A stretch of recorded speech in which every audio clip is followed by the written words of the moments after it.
सूर्य की नजर के नीचे एमिली गांव के कुएं के पास लगन से बैठी है।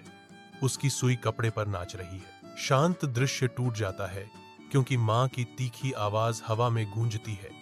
एमिली, तुम हमेशा काम क्यों करती हो? अपनी बहन एम्मा को देखो, वह जानती है कि कैसे आराम करना है। एक अचानक चीख फूटती है क्योंकि एक मुर्गा एमिली को चौंका देता है। उसकी चीख शांत गांव में गूंजती है। अराजकता के एक पल में एमिली का कीमती क्रॉस स्टिच उसकी पकड़ से छूट जाता है, जो कुएं की गहरी गहराई में डूब जाता है। बिना किसी हिचकिचाहट के एमिली कुएं में कूद जाती है, अपने गिरे हुए खजाने को वापस पाने के लिए दृढ़।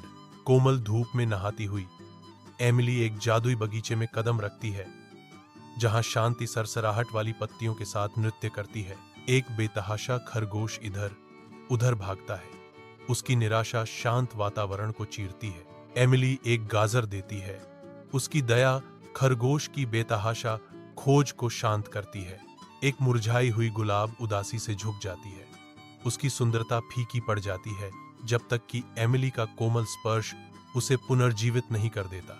बाग के हृदय में एक आरामदायक कुटीर खड़ा है, जो होली का घर है, जिसकी दयालु आंखें गर्मी और स्वागत का वादा करती हैं। होली की स्थिति स्पष्ट है, आप यहां रह सकते हैं, लेकिन एक शर्त पर। हर सुबह आपको मेरे बिस्तर को पंखों से ढकना होगा।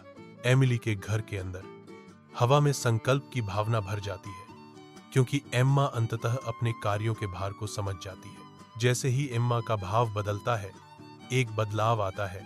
संदेह की जगह दृढ़ संकल्प आ जाता है।